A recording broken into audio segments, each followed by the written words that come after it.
beautiful humans. Welcome to another episode of Role Models, Juicy Conversations with Beautiful Humans. I'm Jennifer Norman, founder of the Human Beauty Movement and your host. This podcast thrives on your support, so if you like what you hear, follow us, rate us, review us, and share this episode with everyone across your networks. So today we're going to talk about courage, the courage to let go of negative thoughts and limiting beliefs so you can prosper beyond your problems. My guest today is RJ Jackson, also known as the Courage Giver. RJ is an international speaker, an executive coach, a breakthrough strategist, and she has lived life to the extremes. I can't wait for her to tell you her story. So buckle up, people, and get ready to be inspired. Welcome, RJ. It is such a pleasure to be here. Thank you so much, Jennifer, for having me. I'm excited about speaking with your audience and learning what it is that they need to get unstuck. Oh, yes, I am excited too. So let us start from the beginning because you have quite a story. You said that death sent you an invitation on a couple of occasions, but you overcame. Can you tell us what happened? Absolutely. There are lots of invitations that we get in life, and we have to decide, do I want this one? Am I going to accept this one? Today is not a good day for this one. And every time death sent me an invitation, tried to take my life, I said, today's not a good day for this one. And just totally said, no, thank you. And there were several occasions. One, I was on the freeway on my way to do real estate, and a car came on the freeway out of control, literally ended up going the wrong direction on the freeway, hitting me head on, knocking my car off the freeway, causing it to flip over several times.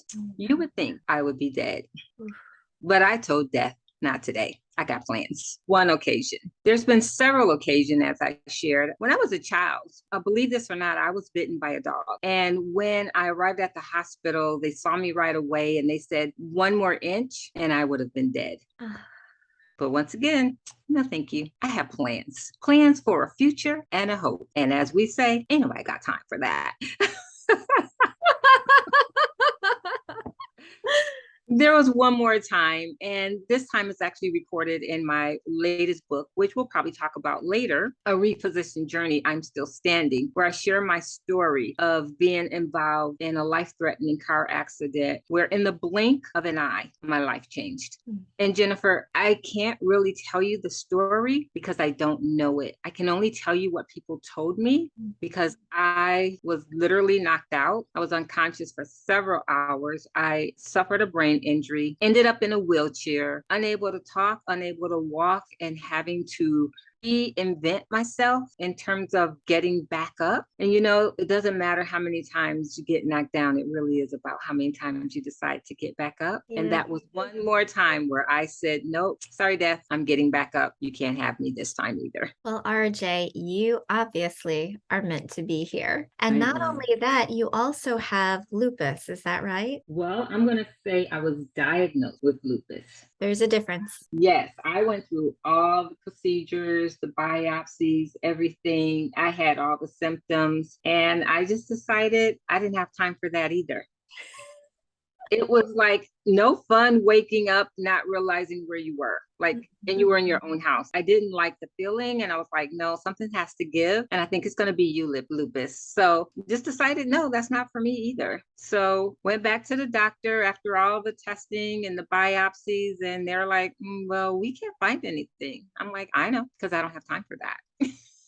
And so now I don't suffer with any of these symptoms. Wow. So obviously your life is a testament to resiliency and getting up after you've been knocked down quite a lot of times in quite severe occasions that you have experienced. And so from that perspective and from all that you have gone through, now you help others to gain their own resiliency and to help them get past perhaps not death-defying situations, perhaps so, but in some cases it could be some sort of a trauma, some sort of a negativity negativity, some sort of limiting belief. And so I'd like to first start by asking you, how do you define a limiting belief? And what can people do to truly get over a limiting belief? Well, my definition of limiting belief, and I believe that's a great question. So, first of all, thank you for asking. My definition of limiting belief is believing anything about yourself that is not the truth of who you were created to be. Mm. You know, they say if you believe you can, it's true, you can. If you believe you can't, well, that's true too, you can't. And so you risk a 50-50 chance of succeeding when you believe you can, if only you believe you can. So having that foundation of that belief that knows that you were created to prosper, you were created to win, and not deterring from that, not going to the left nor to the right, but keeping your eyes on the prize is what we say when we believe. When we look to the left, the limiting belief comes in. When we look to the right, the limiting belief comes in.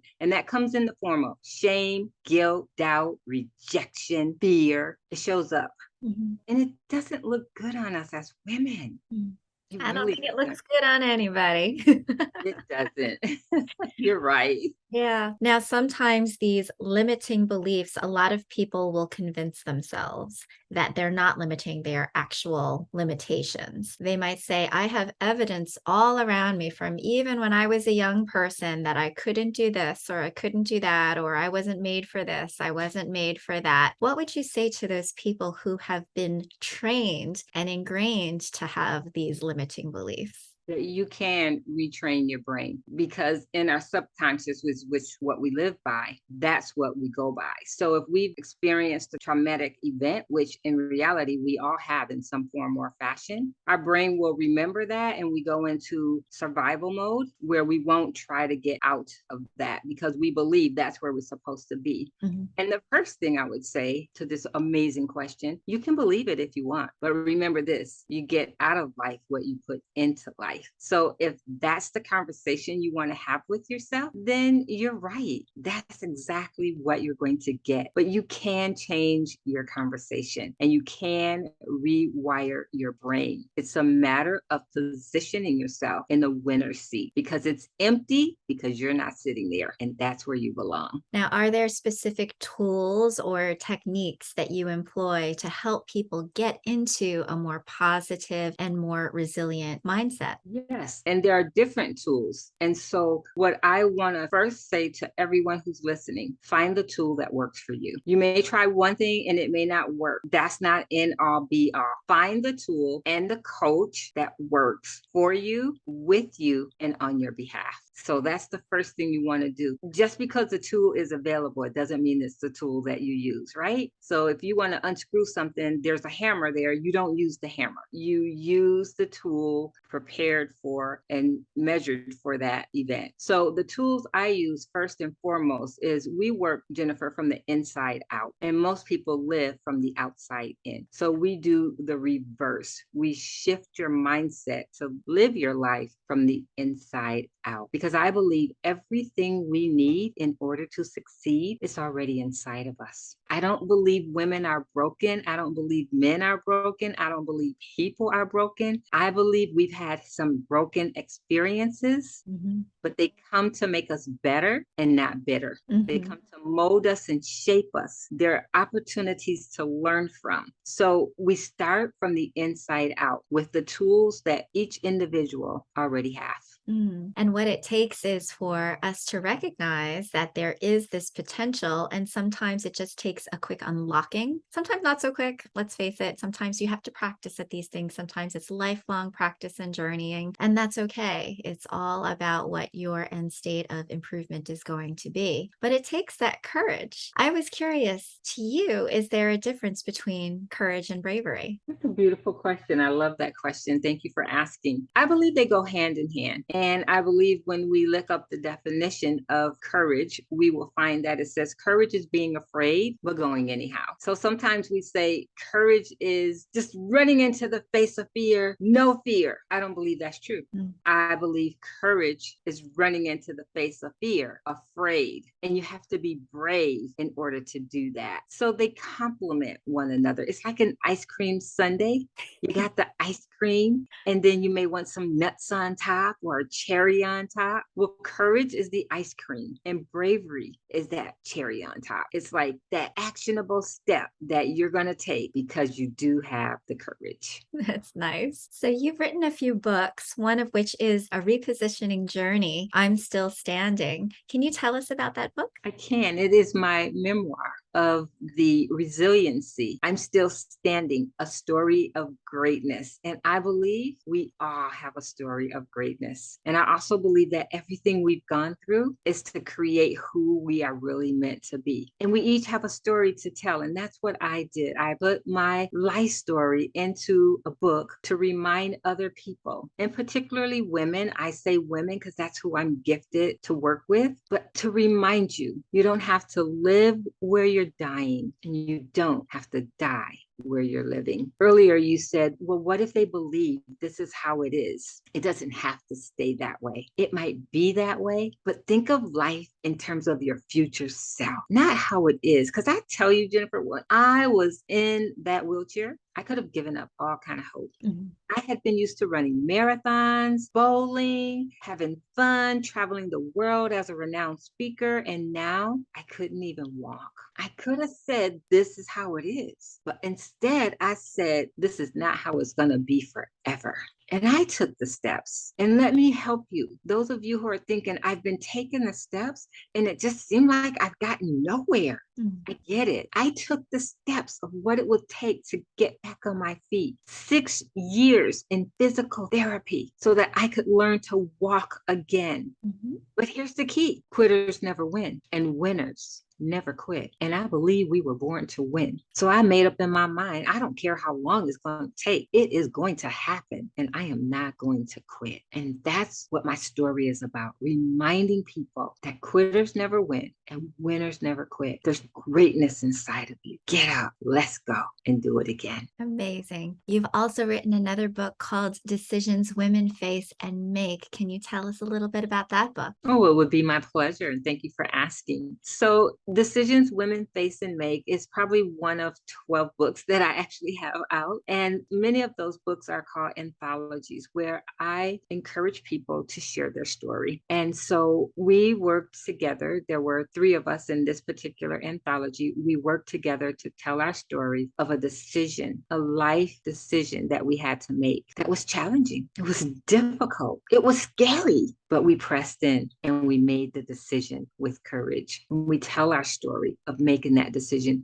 One woman made a decision to donate a kidney, and she shares her story. Another woman made a decision to forgive her parents, and she shares her story as well. Everyone has a story, and our story is created to share, to remind someone else. As I said earlier, you don't have to die where you're living. Beautiful. Now you also host a community that's called the Cure Circle. What's that about? I love my community because I believe we're created for community. We are created for connection. And unfortunately, we have sometimes this attitude like, I don't need anyone. I can do this by myself. And that is so far from the truth. We need each other to survive. And the Cure Circle is a safe space for women to come together and know that they're not alone. It's an opportunity for them to turn in their shame, their guilt, their fear, their doubts for a designer label of love and acceptance and gratitude. It's an opportunity for them to remember that they matter. And we encourage one another. We get underneath each other and lift each other up and remind each other we're rooting for you because you're a winner. And so we want to just say, if you want to hang out in the winner circle, that's the Cure Circle. Is it an online community, or do you have gatherings in person as well? Oh, what a great question. It is an online community, and we actually do have gatherings in person as well monthly, and we have gatherings virtually. So we have opportunities to gather on a consistent basis, virtually and in person, because again, that connection is important, and that self-care, women taking time out from being the role that they play to being who they are, is key for their survival, for their thriving, and for their success.